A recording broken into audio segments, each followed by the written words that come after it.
Moja kwa moja umeungana nasi Anwaary TV ikiwa tu ni sehemu ya kutaka kifahamu kile ambacho mmejiandaa nacho kuelekea mchezo wa leo baadaye dhidi ya wekundu wa Msimbazi Simba. Nyie kama Singida Black Stars, mabingwa watetezi kwenye haya mashindano.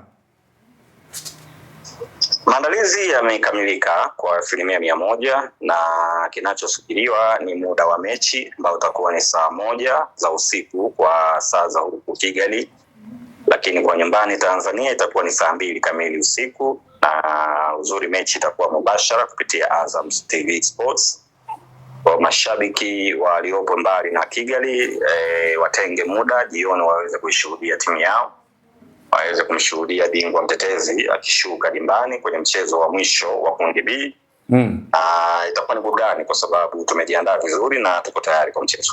Ndio, Masanza, mnakwenda kucheza na Simba mkiwa mnafahamiana vyema, ikiwa wote mnatokea nchini Tanzania. Pengine hii inawapa nafasi gani labda nyie Singida Black Stars kujitathmini kuelekea katika mchezo wa leo?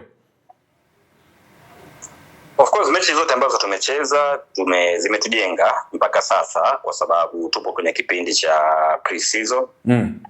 Na kuna wachezaji wapya wamejiunga na timu yetu, wamepata nafasi ya kucheza. Kwa ni matazamio ambayo yanaendelea. Hata mchezo wa leo yapo matazamio pia ya benchi la ufundi kwa wachezaji wetu pamoja na progress ya timu kwa ujumla kwenye kile ambacho kinafanyika mazoezini. Kwa sababu bado maandalizi yanaendelea, ligi inaanza tarehe 14 mwezi wa 8. Tunabakiza wiki 2 tu hivi sasa za kujiandaa. So kwa progress inavyoenda, so far so good. Lakini hii ni fursa nyingine kwenye mchezo wa leo kuweza kuona na maeneo gani ambayo benchi la ufundi litarudi uwanjani kwenda kuyarekebisha wakati safari hii ya maandalizi yanaendelea. Ndio, mnakwenda kucheza na Simba ambayo kimsingi tayari imekwisha ondoshwa kwenye haya mashindano. Pengine hii haitakuwa sehemu ya kuwafanya mjiamini zaidi kuelekea kwenye mchezo wa leo, Masanza? Sisi ni bingwa mtetezi. Na tulikuwa mabingwa si kwa kupigiwa kura.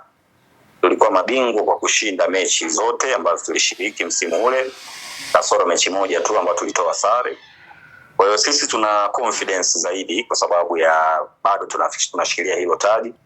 Lakini Simba ni timu kubwa na ni timu bora. Wamesajili vizuri pia. Kwa inaenda kukutana, inakuwa ni mechi ya quality na quality, lakini bado ni timu zote ziko kwenye maandalizi. So matokeo yote ambayo yapatikana leo hii hayatakuwa na maajabu kwa sababu sio ajabu Singida kuifunga Simba kwa sababu tumeshawafunga tayari. Lakini pia si ajabu Simba kuifunga Singida kwa sababu tumeshatufunga tayari. So zinakutana timu ambazo zimefungana sana. Lakini kama walidhani ni rahisi kuchukua kombe la Sekafa na wakaja msimu huu wakijua ni rahisi tu, nadhani wamepata habari njema kwamba Sekafa si ile ya miaka ya Mwalimu.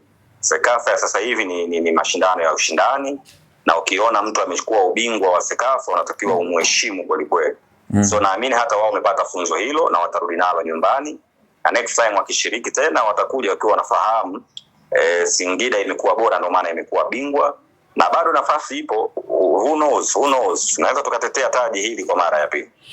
Masanza, ni kama vile unazungumza ukiwa unafahamu ndio Simba ndiye bingwa wa muda wote kwenye haya mashindano. Mbona imekuwa rahisi hivyo kuzungumza, Masanza? Sasa amekuwa bingwa miaka ipi? Amekuwa bingwa enzi za Mwalimu. Mpira wa sasa umebadilika sana. Quality nyingi sasa hivi zimeongezeka kwenye timu. Enzi hizo walikuwa wakicheza labda wanaweza wakashangaa foreigners labda ni 3 2. Sasa hivi timu zina foreigners 12, high competitive. Kwa hiyo inawezekana ni bingwa wa mara nyingi, lakini kwa muda gani? Na bingwa ambaye ni mara nyingi pengine angeweza kuonesha sasa ubingwa namna ambavyo anaweza kuwa bingwa hata sasa. Lakini mwisho wa siku bado heshima inabaki kwa Simba. Of course kuteleza si kuanguka, lakini kuna heshima pia ambayo Singida Black Stars inastahili kuipata kwa sababu imechukua ubingwa kwenye nyakati ngumu. Na tumekuwa bingwa kwa kucheza finali dhidi ya Al Hilal. Imagine Al Hilal hii ambayo ndio timu ambayo ni bora kweli katika ukanda huu. Imekuwa ina profile kubwa, imeshiriki mara nyingi michuano ya kimataifa, ina wachezaji wakubwa. ina budget kubwa, ina maendeleo kuliko timu zote za hapa nyumbani Tanzania. Sasa unaweza ukapata picha tumekuwa mabingwa kwenye mazingira gani, lakini kimsingi timu zote ziko pre-season sasa hivi. Huwezi kulaumu, huwezi kupima matokeo ya timu kwa sasa kwa sababu bado maingizo mengi ni mapya. Kwa hiyo ni ukiachana maneno tu ya kutambiana, bado tunaheshimu kwa kila ambacho kinaendelea sasa hivi katika mashindano haya. Ndio. Na hata sisi hatuko salama hivyo. Na ndio maana huu ni mchezo wa mwisho ambao unaweza kutoa taswira yetu katika mashindano haya msimu huu. Ndio. Masanza, kwenye upande wa usajili mmemaliza au bado tusubiri kuona vyuma pia vikiendelea kushuka? Usajili wetu utakamilika pale ambapo dirisha litafungwa. Lakini kwa zaidi ya 90% tumeshakamilisha kupata wachezaji ambao tulikuwa tunawahitaji.